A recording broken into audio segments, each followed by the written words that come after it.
Bismillahirrahmanirrahim. Assalamualaikum warahmatullahi wabarakatuh. Alhamdulillah, salatu wassalamu ala rasulillah. Teman-teman sekalian, rahimani wa rahimakumullah. Di zaman sekarang, zaman teknologi, zaman internet, zaman online, alhamdulillah kita bersyukur kepada Allah Subhanahu wa taala sudah banyak sarana belajar yang online. Sehingga memudahkan orang untuk belajar agama, untuk mendalami ilmu agama. Kita tahu ada HSI Abdullah Roy yang diampu oleh Ustadz Dr. Abdullah Roy, hafizahullah taala. Ya, saya juga punya mahat online namanya Mahat Fawaid Kang Aswad, dan banyak tempat-tempat belajar agama online yang lainnya. Alhamdulillah, ini nikmat dari Allah Subhanahu wa taala yang patut untuk kita syukuri. Namun di sisi lain kita melihat ternyata majlis ilmu yang offline ini mulai ditinggalkan orang. Semakin kesini semakin sepi. Bahkan majlis-majlis yang diampu oleh para ustadz-ustadz kibar, ustadz-ustadz senior itu mulai sepi juga. Maka ini menjadi pertanyaan, kenapa? Kenapa majlis offline mulai ditinggalkan? Kemana semangat belajar ilmu agama yang dahulu? Yaitu semangat untuk belajar ilmu agama offline, langsung duduk bersimpul di majlis ilmu.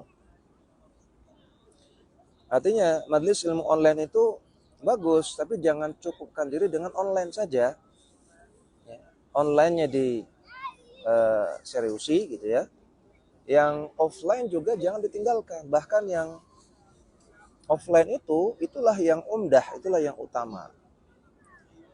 Majlis ilmu online itu suplemen untuk menambah faedah, mendalami ilmu. Tapi yang utama adalah majlis ilmu offline, yang datang langsung bertemu dengan guru.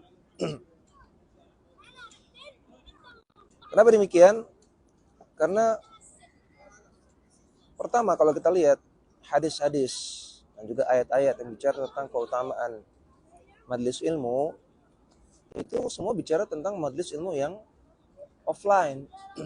Contohnya seperti hadis man salaka tariqan yaltamisu fihi ilman, siapa yang menempuh jalan untuk menuntut ilmu, maka Allah akan mudahkan untuk masuk surga. Menempuh jalan berarti kan ini ada aktivitas fisik, berjalan, kemudian sampai ke majlis ilmu yang offline. Tapi mengatakan majtama qaumun fi baitin min buyutillah, tidaklah berkumpul orang-orang di rumah Allah untuk belajar Al-Quran dan saling mengajarkannya, kecuali akan turun kepada mereka rahmah, sakinah, dan mereka akan dilingkupi oleh malaikat. Tidaklah berkumpul di rumah Allah, berarti majlis ilmu offline, ya enggak? Tapi mengatakan man ata masjidana liyata'allamal ilma aw liyu'allimahu, siapa yang datang ke masjid kami untuk belajar ilmu atau mengajarkannya, maka dia seperti mujahid fi sabilillah. Ini juga kan offline juga, siapa yang datang ke masjid kami.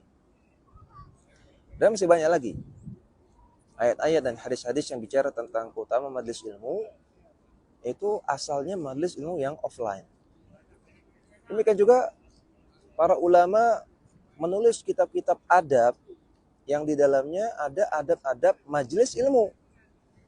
Bagaimana cara duduk di hadapan guru, ya, bagaimana menghadapkan wajah, bagaimana suara ketika di majlis ilmu, ya, kemudian tentang mencatat dan lain-lain. Itu kan majlis ilmu offline.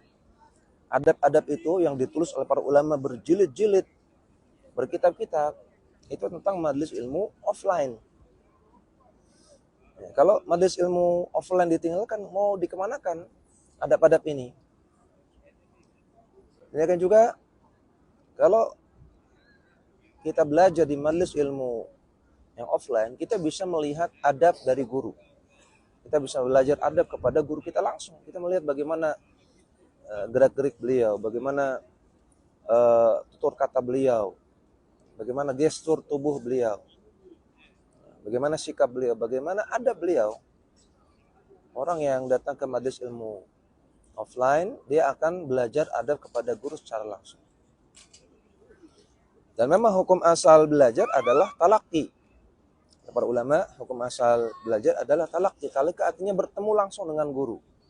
Berhadap-hadapan dengan guru. Yaitu offline. Nah, jadi sekali lagi, majelis ilmu online kita tidak ingkari, kita tidak cela, ya, bahkan kita bersyukur dengan adanya majelis ilmu online. Bahkan saya pun punya majelis ilmu online, ya, Ma'had Fawaid Kang Aswad. Kita belajar kitab-kitab para ulama. Tapi adanya majelis ilmu online jangan membuat kita meninggalkan majelis ilmu offline. Karena itulah umdah, itulah yang utama, itulah modal kita. Ya. Kita juga bisa berkumpul dengan sesama penuntut ilmu. Ya, kita bisa melihat bagaimana semangat mereka, kita kecipratan kesolehan mereka. Kita belajar adab dari guru, kita juga mendapatkan keberkahan majelis ilmu. Majelis ilmu offline lebih berkah. Maka para ikhwan, para akhwat sekalian, ini nasihat untuk saya sendiri dan juga untuk antum-antuna sekalian untuk meramaikan kembali majelis-majelis ilmu offline di daerah masing-masing. Ayo kita ramaikan kembali. Ya, kajian yang online tetap dijalankan, dilanjutkan, tapi kajian yang offline yang datang langsung, ayo kita ramaikan kembali. Kita tumbuhkan kembali semangat untuk menuntut ilmu secara langsung, bersimpuh di hadapan guru, mendapatkan keberkahan majelis ilmu. Semoga yang sedikit ini bisa bermanfaat. Semoga Allah berikan taufik kepada kita semua. Wassalamualaikum warahmatullahi wabarakatuh.